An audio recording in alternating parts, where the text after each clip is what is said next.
আজকে আমরা দুপুর 12টায় চট্টগ্রাম বন্দর ভবনে বিক্ষোভ সমাবেশ ও মিছিল করব। আগামী শনিবার সকাল 8টা থেকে বিকাল 4টা পর্যন্ত চট্টগ্রাম বন্দরের সকল অপারেশনাল কাজ বন্ধ থাকবে। আগামী রোববার 1 তারিখ একইভাবে চট্টগ্রাম বন্দরে সকাল 8টা থেকে বিকাল 4টা পর্যন্ত প্রশাসনিক এবং অপারেশনাল কার্যক্রম বন্ধ থাকবে রোববার। যদি এর মধ্যে সরকার তার সিদ্ধান্ত পরিবর্তন না করে বন্দরকে বেসরকারীকরণ হবে না বলে ঘোষণা না দেয়, আমরা আগামী রোববার পরবর্তী কঠোর কর্মসূচি ঘোষণা করব। সেটি হতে পারে চট্টগ্রাম বন্দর অনির্দিষ্টকালের জন্য বন্ধও হতে পারে ইনশাল্লাহ।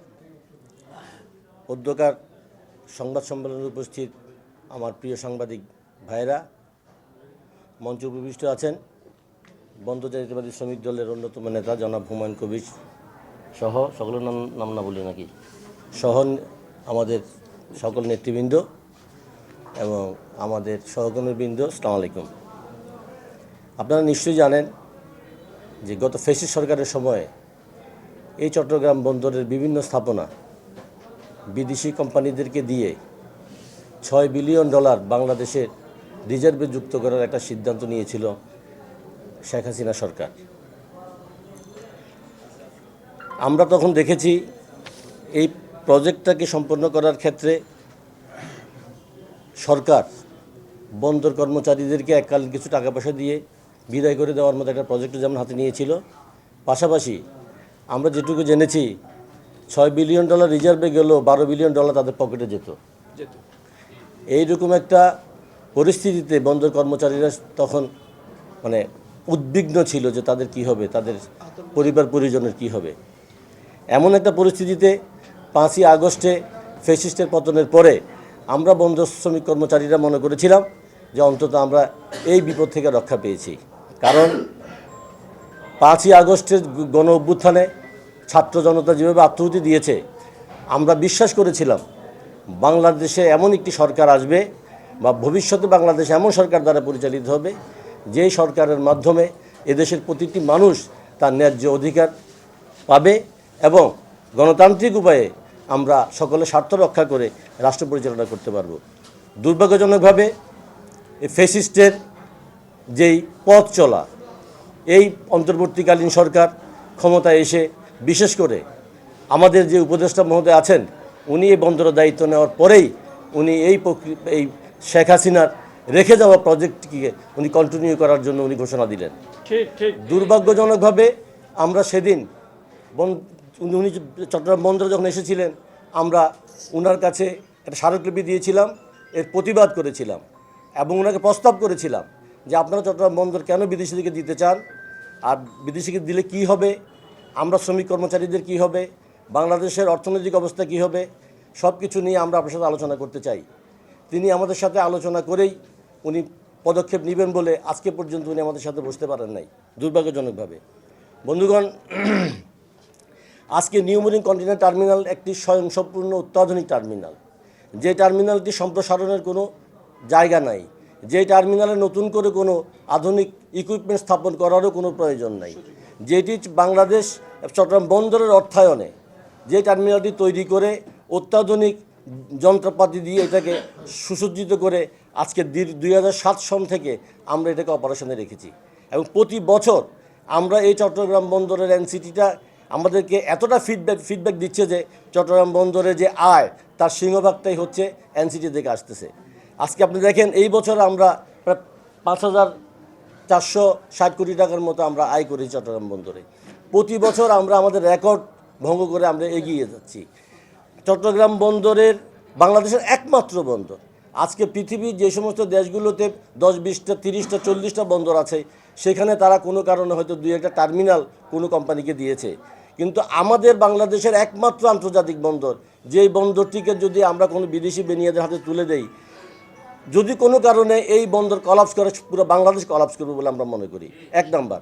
2 নাম্বার কথা হচ্ছে এই এনসিটির পাশে বাংলাদেশের সবচেয়ে বড় নৌঘাটি, কেন্দ্রীয় নৌঘাটি, তার পাশে পদ্মা, মেঘনা, যমুনা, ইস্টার্ন রিফাইনারি, তার পাশে হচ্ছে বিমান বাহিনীর ঘাঁটি, তার পাশে এয়ারপোর্ট। অর্থাৎ বাংলাদেশের গুরুত্বপূর্ণ ইপিজেডটাও আছে আমাদের, কর্ণফুলী ইপিজেড, তারপরে চট্টগ্রাম ইপিজেড, মানে বাংলাদেশের গুরুত্বপূর্ণ সবগুলো স্থাপনা এই এনসিটির আশেপাশেই প্রতিষ্ঠিত। এই এনসিটিটাকে আমরা কেন বিদেশি থেকে দিতে চাই?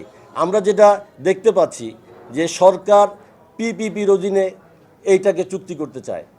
পিপিপির অধীনে কোনো বিদ্যমান স্থাপনা চুক্তি করা যায় না গ্রিনফিল্ড ছাড়া। এটা বিদ্যমান স্থাপনা, এটা চুক্তি করার কোনো বিধি সরকারের হাতে নেই। এই পিপিপির অধীনে কোনো চুক্তি করতে হলেও সেখানে বোর্ড অফ গভর্নেন্স লাগে। বাংলাদেশে কোনো বোর্ড অফ গভর্নেন্স এখন নাই। ফলে সরকার গায়ের জোরে বিদেশি এজেন্ডা বাস্তবায়ন করার জন্য চট্টগ্রাম বন্দরকে বিদেশি কোম্পানির হাতে তুলে দিতে চায়।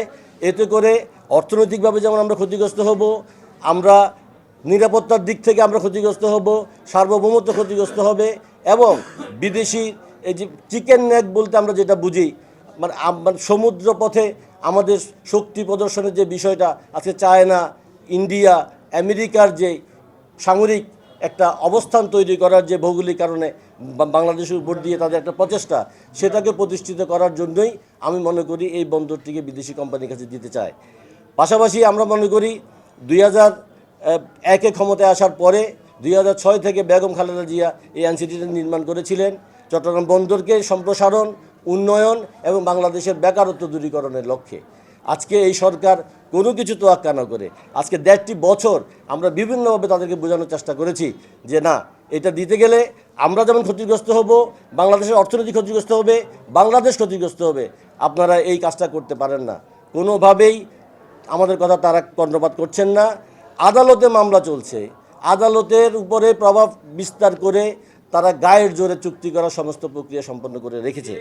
আমরা বলতে চাই, এই ধরনের পদক্ষেপ যদি আর এগিয়ে নেওয়া হয়, চট্টগ্রাম বন্দরকে বন্ধ করে যে কোনো কর্মসূচি হাতে নিতে আমরা বাধ্য হব। তাই পরিশেষে আমরা বলতে চাই যে সরকারকে অনুরোধ করতে চাই আজকে আপনাদের মাধ্যমে, যা হয়েছে হয়েছে, বাংলাদেশের স্বার্থে আগামী 13 দিন পরে আমরা একটা নির্বাচিত সরকার পাচ্ছি। কেন তড়িঘড়ি করে 13 দিন আগে আমাকে বন্ধ দিয়ে দিতে হবে? আমরা নির্বাচিত সরকারের হাতে ছেড়ে দেই।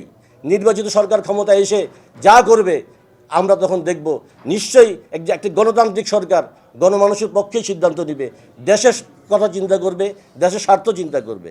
যার ফলে আমরা সরকারের কাছে আহ্বান জানাতে চাই, তড়িঘড়ি করে আপনাদের কাজ নয় এটা করা। আপনার অন্তর্বর্তীকালীন সরকার রুটিন কাজ করে চলে যাবেন। বাংলাদেশের বিভিন্ন গুরুত্বপূর্ণ স্থাপনাগুলো বিদেশি কোম্পানির কাছে দিয়ে আপনারা কী বোঝাতে চান আমরা চাই না, আমরা বুঝি না। তবে বলতে চাই, যা করেছেন, বন্দর নিয়ে আর কিছু করবেন না। যদি করতে যান, আমরা আমাদের রাজনৈতিক বা চট্টগ্রাম বন্দরের শ্রমিক কর্মচারীরা তাদের স্বার্থ রক্ষায়, বাংলাদেশের অস্তিত্ব রক্ষায় যে কোনো পদক্ষেপ দেবে ইনশাল্লাহ।